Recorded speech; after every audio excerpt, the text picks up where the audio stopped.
बल्लू की कमीज पर एक लड़की का खून लगा हुआ है। इस कमीज पर जो खून लगा है लड़की का है, ये मैंने पता लगा लिया है। ये रही उसकी डीएनए रिपोर्ट। अब मैं आपसे सिर्फ ये जानना चाहता हूं कि ये जो लड़की मरी है ये कौन है और इसे किसने मारा। इसे आपने मारा? नहीं? या फिर इसे आपने मारा? नहीं? या फिर इसे तुमने मारा?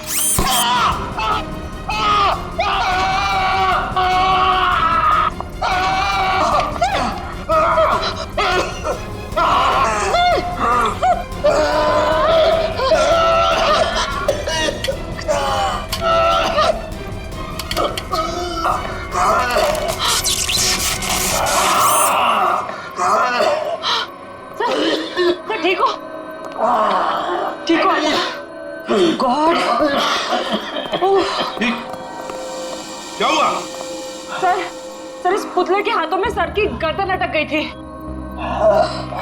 बहुत जल्दी छूट गया। हाँ, छोड़ दिया, बहुत जल्दी छोड़ दिया, क्योंकि ये पुतले ना तो मशीन है ना ये पुतले पूरी तरह से इंसान है। तो फिर ये कि ये टैक्सीडर्मी और रोबोटिक का मिला जुला रूप है। सर, ये टैक्सीडर्मी और रोबोटिक्स क्या होता है? पंकज, टैक्सीडर्मी एक कला है जिसमें जानवरों की खाल को एक खास किस्म के केमिकल में प्रिजर्व करके उनमें भूसा भर करके उनको एक आकार दिया जाता है। इन तीनों के साथ भी ऐसा ही किया गया है। इंसान की खाल को केमिकल में प्रिजर्व करके लकड़ी के पुतलों पर चढ़ाया गया है। लेकिन सर ये सब करना तो गैर कानूनी। उन्हीं गैर कानूनी काम ही तो करता है।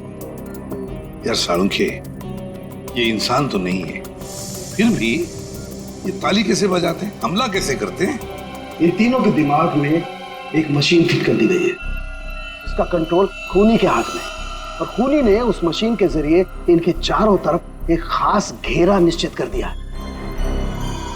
कोई भी इंसान उस घेरे के अंदर आकर के कोई मूवमेंट करता है, ये चालू हो जाते हैं, अपना काम करने लगते हैं। एक्टिव हम लोग भी तो आसपास घूम रहे हैं डॉक्टर साहब। नहीं, इन तीनों की मशीन को मैंने डीएक्टिवेट कर दिया था। वहां उस पीछे वाले में कुछ गलती रह गई। अब बस, और ये एक्टिविटी इनकी मेमोरी में पहले से फिट है। और इतना ही नहीं बॉस, इनके अंदर और भी बहुत कुछ है। आओ दिखाता हूं। ये देखो, लकड़ी का बुरादा, कॉटन और उसके ऊपर इंसान की चमड़ी। बनाने वाले ने तो बना दिया बॉस, लेकिन वो भूल गया कि इंसान की चमड़ी में और जानवर की चमड़ी में एक खास फर्क होता है। इंसान की चमड़ी जानवर जैसी मोटी नहीं होती है, इसीलिए उसे कितना भी केमिकली ट्रीट कर लो, कितना भी केमिकल में डाल लो, वो इंसान की चमड़ी जैसी नहीं रह सकती है। इसीलिए इनकी चमड़ी जो है जगह जगह से सिली हुई। फिर भी टिक नहीं रही है। और दूसरी बात, ये सारी चमड़ियां ज्यादा पुरानी नहीं है, बस कुछ ही दिन पहले इन्हें मारकर निकाला गया है। पर उस घर का तो कोना कोना छान मारा गया था। एक भी ऐसी लाश नहीं मिली जिसकी खाल उधेड़ दी गई हो। वो कहीं और बनाता है, ये ह्यूमनॉइड, अपने घर पर नहीं। तीनों की कोई मिसिंग रिपोर्ट नहीं है, कोई आईडी वगैरह नहीं मिली। है कौन ये लोग? तारिका जी, ये जो कपड़े पहने थे इन लोगों ने, उनसे कुछ पता चला आपको? कुछ खास नहीं, तीनों के कपड़े से बस एक लेबल मिला है, किसी टीएल टेलर का लेबल है। TL tailor? कैसे अपने आप से बातें कर रहा है? पता नहीं किससे बातें करते रहता है।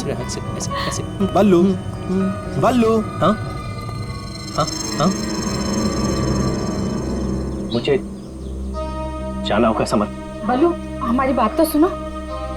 मुझे काम के लिए लेट हो रहा है। गूंज महल में मेरा इंतजार हो रहा है। बल्लू, बल्लू, मेरी बात सुनो, वहां मत जाओ। मैं नहीं जानता कि तुम क्या कर रहे हो, लेकिन वहां जान का खतरा है। ये देखो मेरे साथ क्या हुआ है।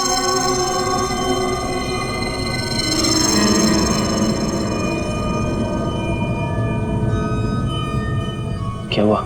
कल गूंज महल में एक औरत ने मुझ पर हमला किया। नहीं, ऐसा नहीं हो सकता। वहां तो सरिता आंटी और उनकी भतीजी ईशा ईशा ईशा रहती है। वो बहुत अच्छे लोग हैं, ऐसा नहीं कर सकते। मुझे लेट हो रहा है, मुझे जाना होगा। अरे भैया मत जाओ, वहाँ खतरा है भैया।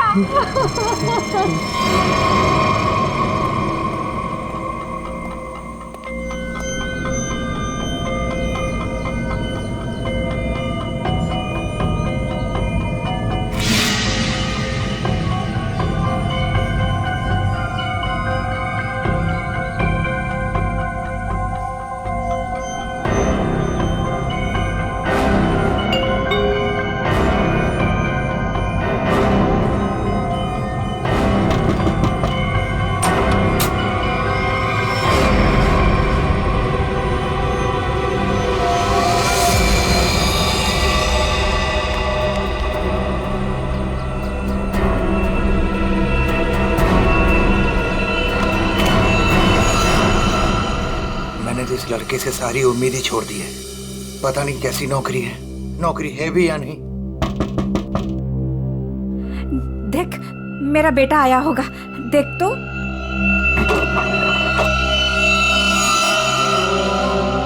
भैया भैया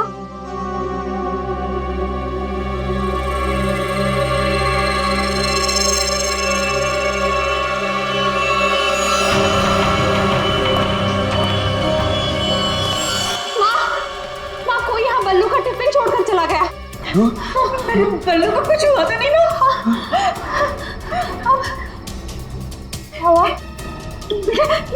ये क्या है?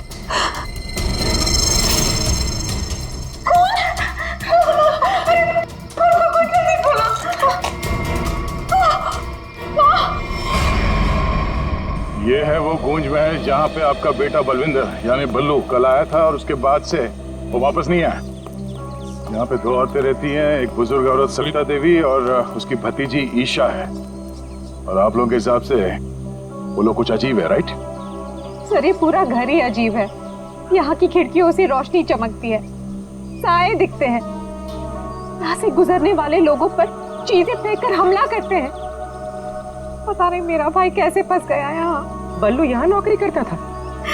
जी हाँ, और इसी घर से मेरे बेटे का खाने का डिब्बा वापस आया था, खून से भरा। और सर, जब पता लगाने के लिए मैं अपने दोस्तों के साथ यहाँ आई थी तो हमने दरवाजा खटखटाया, आवाजें लगाई, डोरबेल बजाया, लेकिन किसी ने जवाब नहीं दिया। सर, यहाँ मेरे बेटे के साथ जरूर कुछ हुआ है। उन लोगों ने जरूर कुछ किया है सर। प्लीज मेरे बेटे को बचा लीजिए।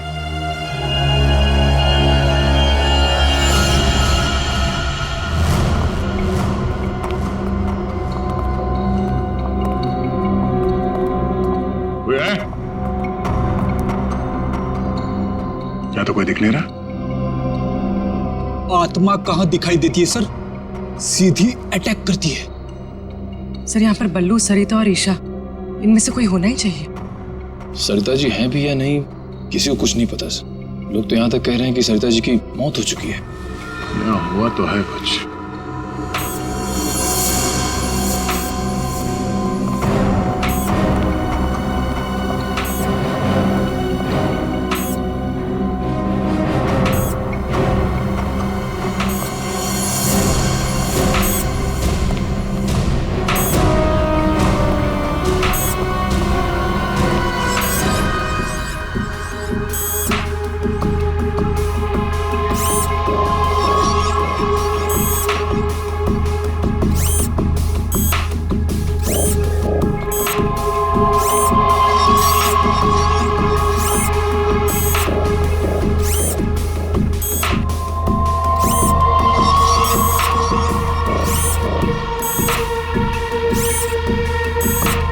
सर, ये क्या है तो ये इंसान ही, मगर मैकेनिकल पुतला बना दिया है।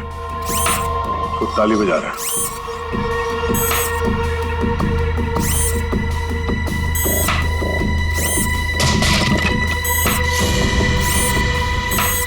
निखिल, नजर रखो इस पे, हम लोग देखते हैं।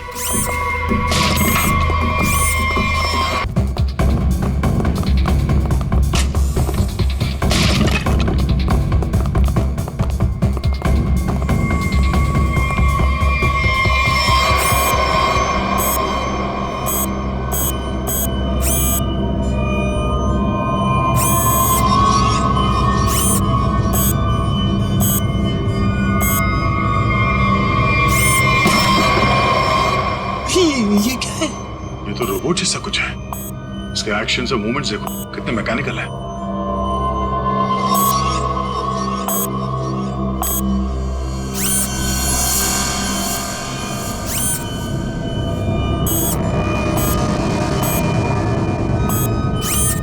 सर ये यहाँ आए कैसे और इन्हें रोकेंगे कैसे?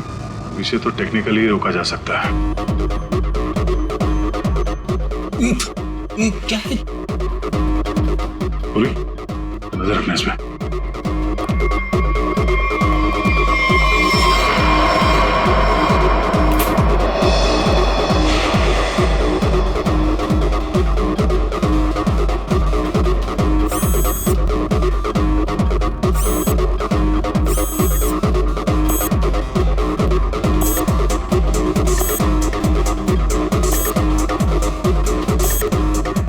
तीन यंत्र मानो, सब लोग अपने मूवमेंट्स ऐसे ही दोहरा रहे हैं। कौन है ये लोग और इन लोगों के साथ ऐसा किसने किया?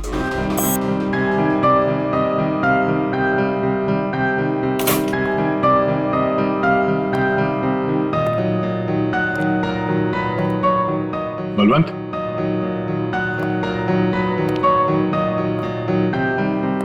बल्लू, बल्लू,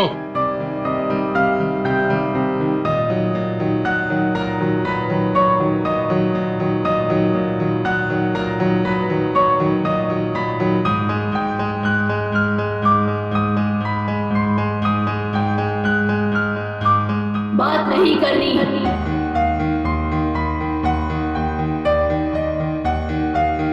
क्या हो गया तुम्हें? और तुम ये लड़की की आवाज में बात क्यों कर रहे हो?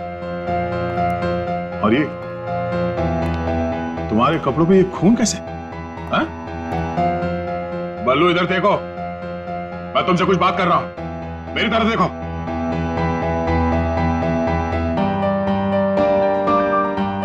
मैंने कहा ना, बात नहीं करनी।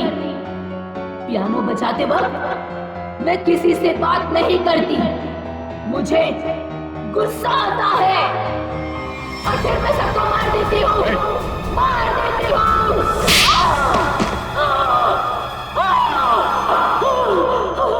बोलो, बोलो। एक्सक्यूज मी, कौन हो तुम? तुम कौन हो? हाथ ऊपर।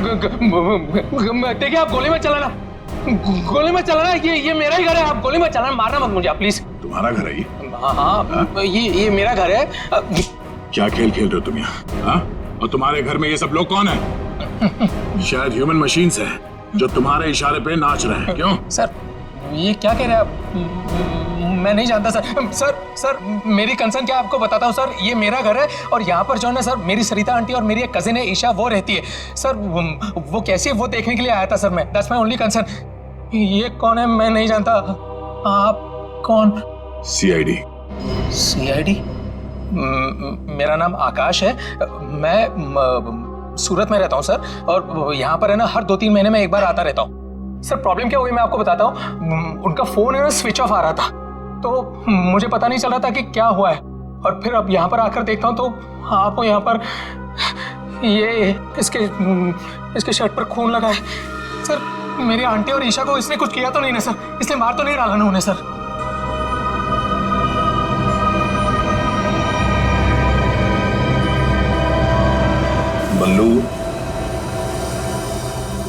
बल्लू, तुम सुन रहे हो? मैं तुमसे बात कर रहा हूं। हाँ, अब मुझसे कुछ पूछ रहे हैं? हाँ, क्या हुआ? बल्लू, हमें बताओ, तुम गूंज महल गए थे ना, तब तुम्हारे साथ क्या हुआ? क्या हुआ तुम्हारे साथ? कुछ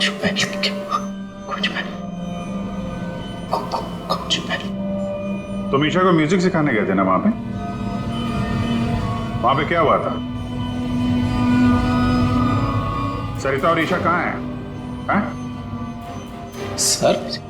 सर मुझे समझ नहीं आ रहा है कि आप लोग इसे इतना प्यार से क्यों पूछ रहे हैं? He's a criminal। सर इसी ने मेरी आंटी और ईशा को कुछ किया है, और वहां पर आपको जो इंसानी पुतले मिले थे ना, सब इसी का किया रहा है। शक तुम्हारे ऊपर भी है। तुम्हारे घर में मौत का खेल चल रहा था और तुम्हें मालूम तक नहीं।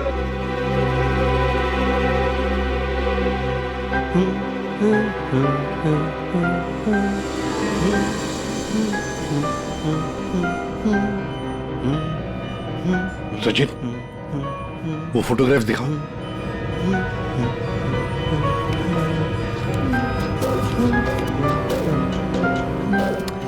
इन तस्वीरों को ध्यान से देखो, बताओ कौन है ये लोग और इनका ये हाल किसने किया? ये सब लोग जिंदा है। ये लोग तुम्हें जिंदा लग रहे हैं? हाँ, जिंदा। मुझे बताया गया था कि ये रिश्तेदार हैं और म्यूजिक सुन रहे। ये झूठ बोल रहा है सर, इनमें से कोई मेरा रिश्तेदार नहीं है। सर ये ड्रामा कर रहा है, सबको मार दिया और अब क्या बकवास कर रही है? तुम्हें चाय के लिए कहा था ना, चाय किधर है? हाँ? ये ईशा कुछ बोल क्यों नहीं रही? ये अकेला क्यों ताली बजा रहा है? हाँ? मम्मी को बोल देता हूं, रुकूं या भाग जाऊं? कितना बड़ा और डरावना घर है। सर आप मेरी बात सुनिए सर, ये पूरा का पूरा पागल हो चुका है। He's a psycho killer। Bablu, क्या हुआ था कल जब तुम ईशा को म्यूजिक सिखाने गए थे? कुछ याद है वहां पे क्या हुआ था? हा? क्या हुआ था वहां पे?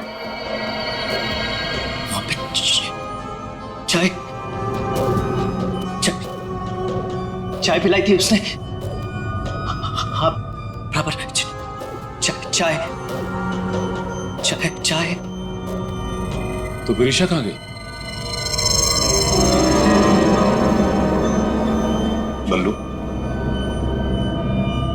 बल्लू, किसका खून था तुम्हारे कपड़ों पर?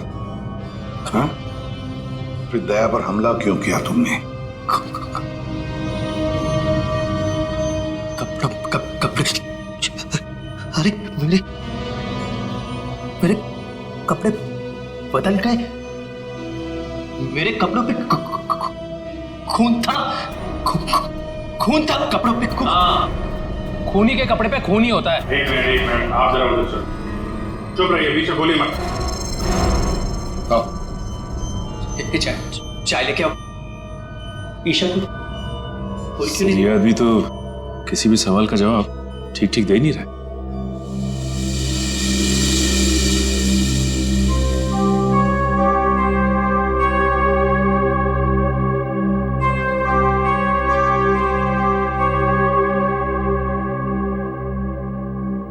अभिजीत, इस बल्लू की मेडिकल जांच करवाते हैं, पता तो चले।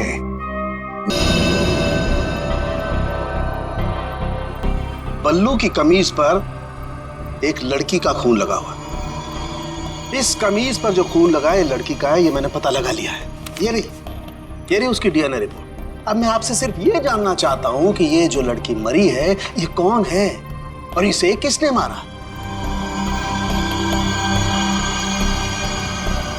इसे आपने मारा? नहीं? या फिर इसे आपने मारा? नहीं? या फिर इसे तुमने मारा।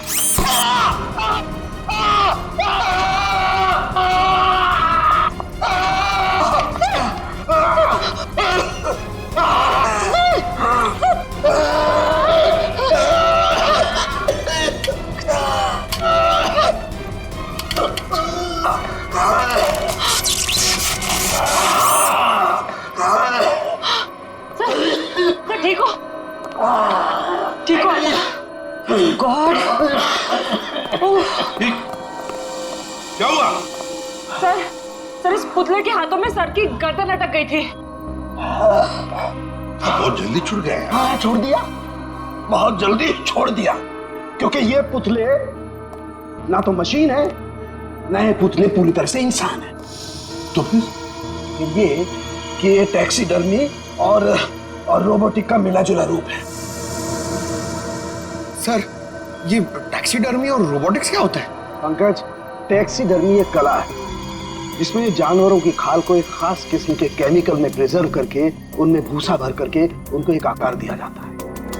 इन तीनों के साथ भी ऐसा ही किया गया है। इंसान की खाल को केमिकल में प्रिजर्व करके लकड़ी के पुतलों पर चढ़ाया गया है। लेकिन सर ये सब करना तो गैर कानूनी। उन्हीं गैर कानूनी काम ही तो करता है।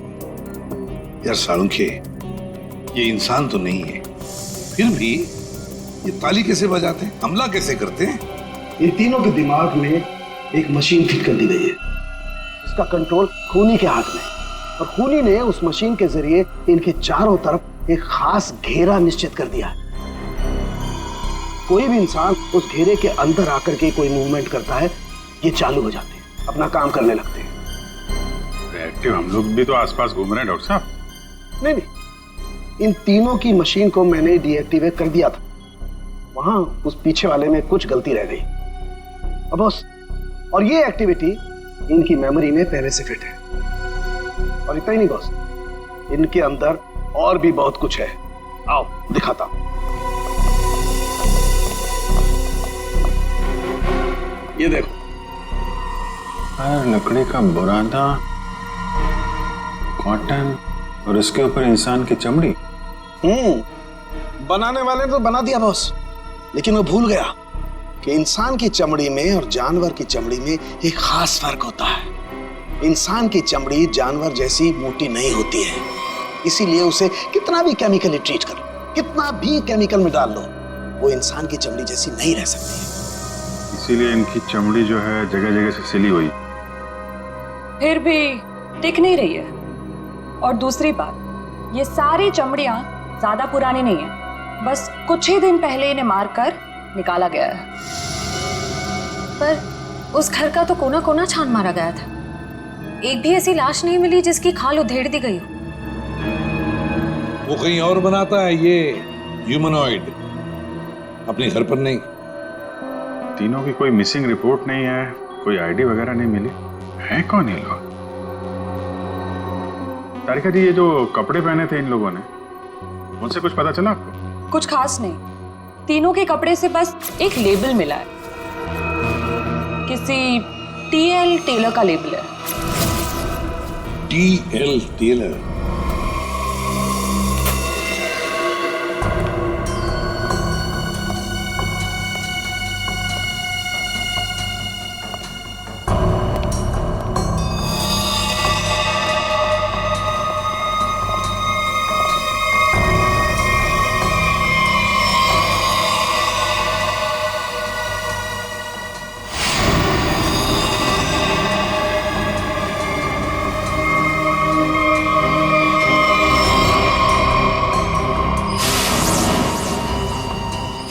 चाकू मारा कैसे?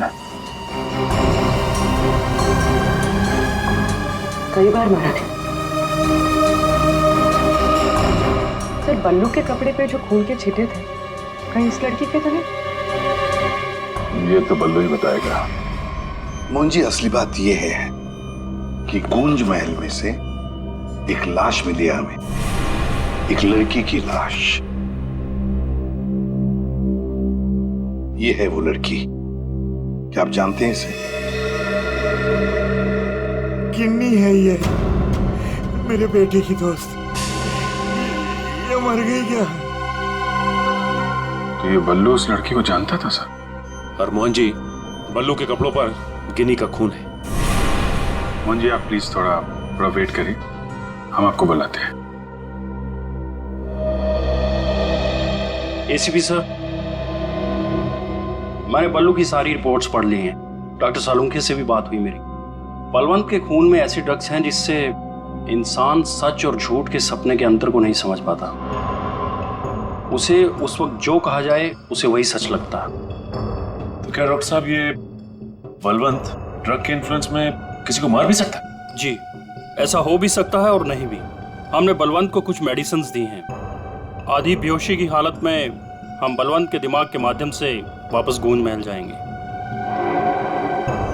क्या तुम मुझे सुन पा रहे हो बल्लू? हाँ। गुड। अब एक काम करो, अपनी आंखें बंद करो और ठीक उसी तरह वापस गूंज महल जाओ जैसे तुम पहली बार गए थे। बोलो ईशा, क्यों बुलाया? वो मेरे पास एक नौकरी है तुम्हारे लिए, करोगे? नौकरी? हाँ, तुम म्यूजिशियन हो ना, पियानो बजाते हो, मैं जानती हूँ। मैं तुम्हें 50,000 रुपए दूंगी। 50,000? हाँ, अब तुम यहाँ बैठो, कहीं जाना मत, मैं तुम्हारे लिए चाय बना के लाती हूँ, ठीक है? यही बैठना। चाय नहीं चाहिए ईशा, सुनो। ये 50,000 की नौकरी कर लूं? कर लेता हूं, पैसे अच्छे हैं, उससे माँ का इलाज भी हो जाएगा। लेकिन ये ईशा मुझे कुछ बताने वाली थी, उससे कुछ बोल नहीं रही। पता नहीं क्या हुआ ऐसे, और ये घर भी थोड़ा सा अजीब लग रहा है। कहीं ईशा कोई मुसीबत में तो नहीं है?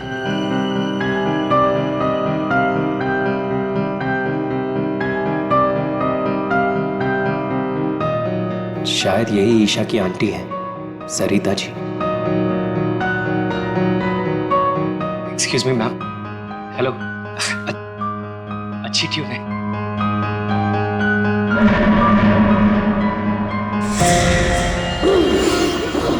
नहीं छोड़ूंगी। छोड़ो। नहीं छोड़ूंगी। छोड़ो। अरे क्या कर रहे हो? नहीं छोड़ूंगी। संभालो उसे, मार डालेगा वो डॉक्टर को। नहीं छोड़ूंगी। संभालिए आप इसे। नहीं छोड़ूंगी। बैठो। बल्लू, ये लड़की की आवाज में क्यों आता है? छोड़ो मुझे। डॉक्टर साहब, नहीं छोड़ूंगी। पकड़िए आप इसे। किसी को नहीं छोड़ूंगी।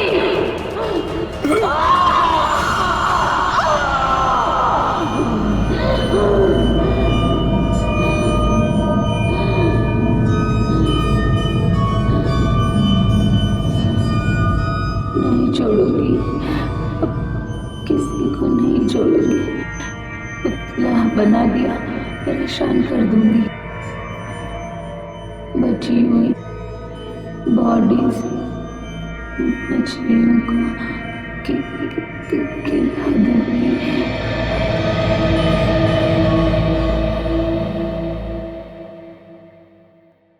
डॉक्टर साहब, क्या हुआ क्या है इसे? हा? ये इसे अचानक से औरत की आवाज में क्यों बात करता है? जब तक बल्लू पियानो तक नहीं पहुंचा था तब तक ये ठीक था, लेकिन जैसे ही इसके दिमाग में पियानो की आवाज सुनाई दी, ये कोई और बन गया। आपके कहने का मतलब है कि पियानो की आवाज सुनते ही ये बल्लू अपने आप को खूनी औरत समझने लगता है। मतलब ये किसी के वश में है, किसी ने हिप्नोटाइज किया है इसे। क्या लगता है आपको डॉक्टर साहब?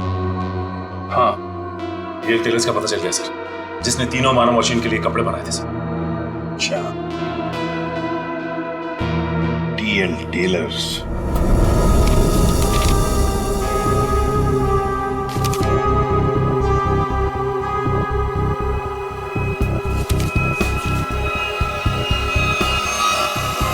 सब्जी? हाँ, अभी आया। देखिए सर, ये ऑर्डर एलपी प्रोडक्शन का है। 19 दिसंबर 2015 को कपड़ा दिया था और 1 जनवरी 2016 को 5 कॉस्ट्यूम और नाप भी है और ऑर्डर देने वाली का नाम भी है, रॉबी का, और फोन नंबर भी है सर। 91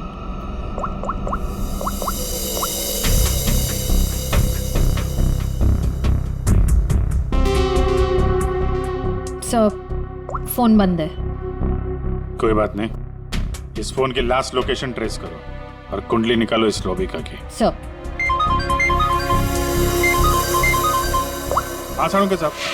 अभिजीत, इन ह्यूमनॉइड्स में हमें भूसे के साथ साथ दो और खास चीजें मिली हैं। एक तो एक खास कागज के टुकड़े, ऐसा कागज जिस पर न्यूज छपती है, अखबार में काम आने वाला कागज, और दूसरा समुद्र के नमक के कुछ अंश। Thank you very much Salunke साहब। क्या हो सर? एक कारखाना ढूंढो जहां पे अखबार को छापने का कागज बनता है, और वो जगह समंदर के करीब हो।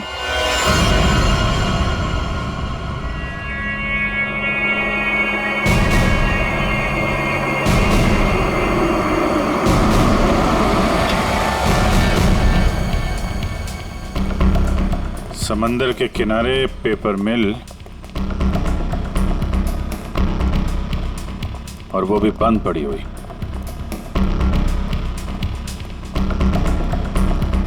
सर यहाँ पे ये पेपर और ये पेड़ की छाल और वहां पर कपड़े, यहाँ तो वो हर वो चीज मौजूद है जो मानव मशीन के अंदर भरी गई है। सर हो सकता है उस क्रिमिनल के काम करने की जगह यही हो जहां वो पुतले बनाता था। क्या पता वो अभी भी कहीं आसपास ही हो। मगर वो जगह कहाँ है? यहाँ तो सिर्फ पुतले में भरने का सामान है ना। वो टैक्सी डमी की जगह और वो रोबोट बनाने की जगह, वो कहाँ है? पुतलों में भरने का सामान यहाँ है तो वो जगह भी यहीं कहीं होगी, ढूंढो।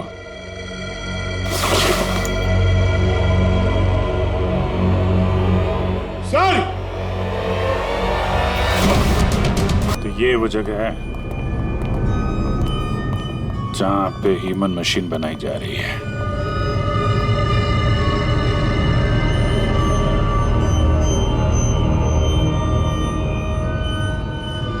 ये देखो,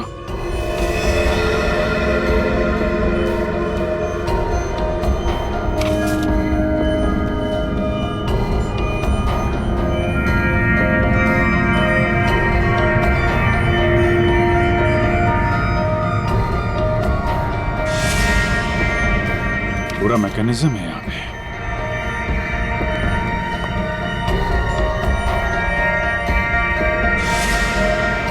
सर, हाँ? सरिता जी का robo. Oh no.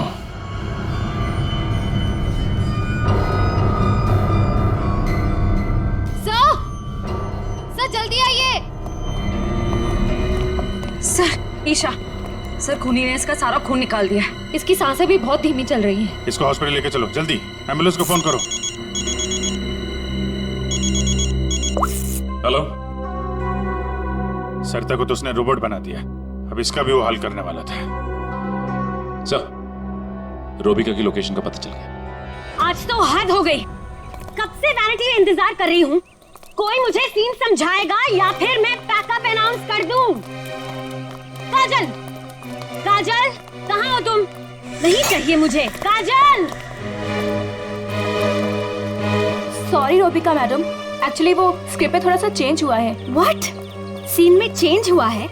Last minute में डायलॉग्स कैसे याद करूंगी? एनीवे, स्क्रिप्ट दो। मैम, एक्चुअली जो सीन होने वाला है ना, वो स्क्रिप्ट आपके को स्टार के पास है। How can you do this? तुमने स्क्रिप्ट मुझसे पहले को स्टार को दे दी। तुम जानती हो ना मैं कौन हूँ। शो क्विट कर दूंगी 1 मिनट में। टीआरपी नीचे और शो बंद। बोलो, क्विट करूं? एनीवे, कहाँ है वो को स्टार? मैम, वहाँ आपका नया को स्टार आपका वेट कर रहा है। ओके, अभी मजा चखाती हूँ उसको।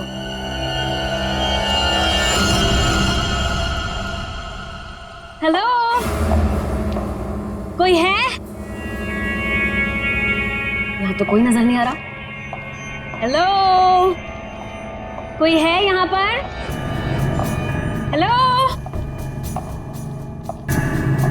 हेलो, कोई है? पता नहीं ये काजल भी ना यहाँ क्यों भेज दिया मुझे।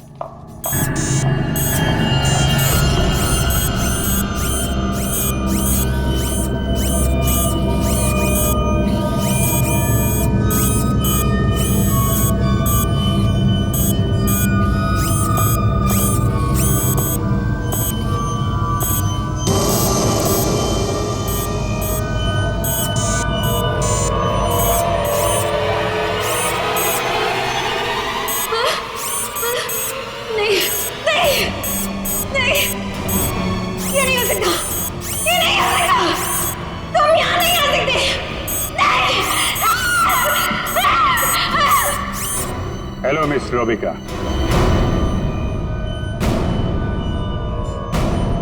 कौन हो तुम सब और ये सब नाटक क्या है? हमें छोड़िए, आप ये बताइए कि आपने ऐसा क्यों कहा कि ये यहाँ नहीं आ सकते? आप जानती हैं ना? वो मैं डर गई थी इसीलिए मेरे मुंह से कुछ भी निकल गया। सच बोलिए, सीआईडी से हम लोग। सीआईडी? जी हाँ। इन मशीनी मानव के पीछे क्या कहानी है? कौन है वो 3 लोग जिन्हें तुमने इस हालत में पहुंचा दिया? ईशा और सरिता के साथ क्यों किया तुमने ऐसा? मैं सामने जरूर हूं, लेकिन इसके पीछे दिमाग किसी और का है। किसका है? लेकिन सर, आपने हम सबको यहाँ क्यों बुलाया? हाँ सर, मेरी समझ में ये नहीं आ रहा है कि आप लोग किस किस को पकड़ेंगे।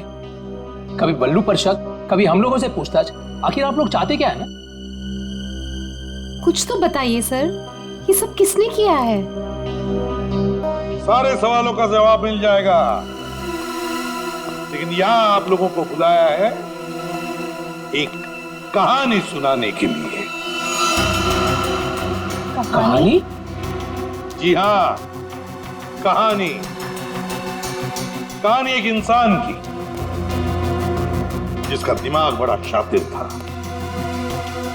उसके दिमाग में एक प्लान पल रहा था, लोगों को मारना, फिर रोबोटिक्स और टैक्सीडर्मी के जरिए उन्हें वापस जिंदा करना।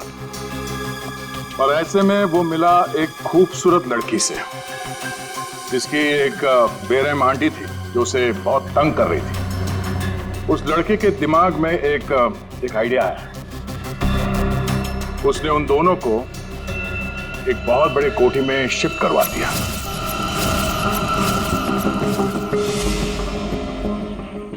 Thank you so much. और फिर उस लड़के ने उस सुंदर सी लड़की को पहला झटका दे दिया।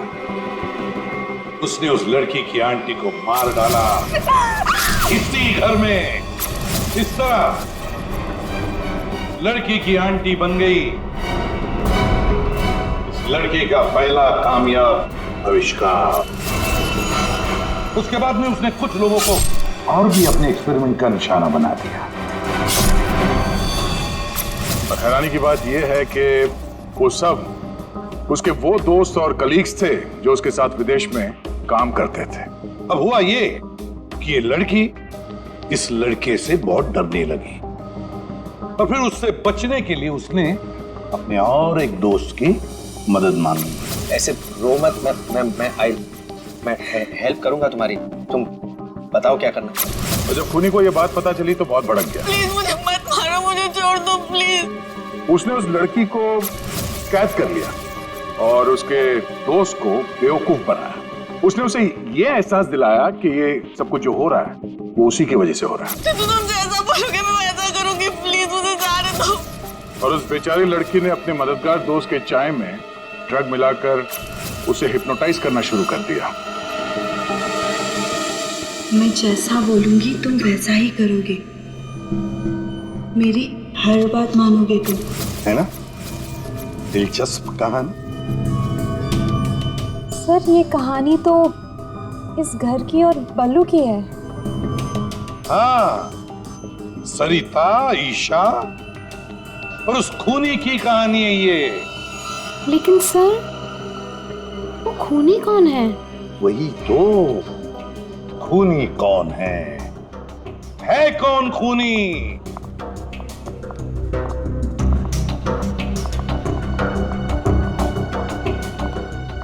फंसा दिया तुमने मुझे। तुमने तो कहा था कि ये कोई एक्सपेरिमेंट है। तुमने तो खून ही कर डाले। ये सब तुमने किया समर? हाँ, ये सब मैंने किया। और ये सब मैंने किसी और वजह से नहीं, ये सब मैंने सिर्फ इसलिए किया क्योंकि मैं चाहता हूं कि साइंस की दुनिया में मेरा नाम सुनहरे अक्षरों में लिखा जाए, और कि मेरे इतने बड़े एक्सपेरिमेंट को वो लड़की, वो ईशा बर्बाद कर देना चाहती थी। और इसके लिए उसने उस बल्लू से मदद भी मांगी। और तुमने बल्लू के चाय में वो ड्रग मिलाकर उसके दिमाग में ये बात बिठा दी कि वो एक औरत है और उसे लोगों को मारना है, और उसके लिए ट्रिगर थी पियानो की वो धुन। बल्लू को लगभग मेरा पूरा राज पता चल चुका था, ठीक है, और गिन्नी को पड़ी हुई थी बल्लू को बचाने की। तो अपने एक्सपेरिमेंट को बचाने के लिए मुझे को दोनों को मारना ही था। और आप बताइए, अब जो लोग मर चुके हैं उनका असली कातिल भी तो चाहिए ना लोगों को।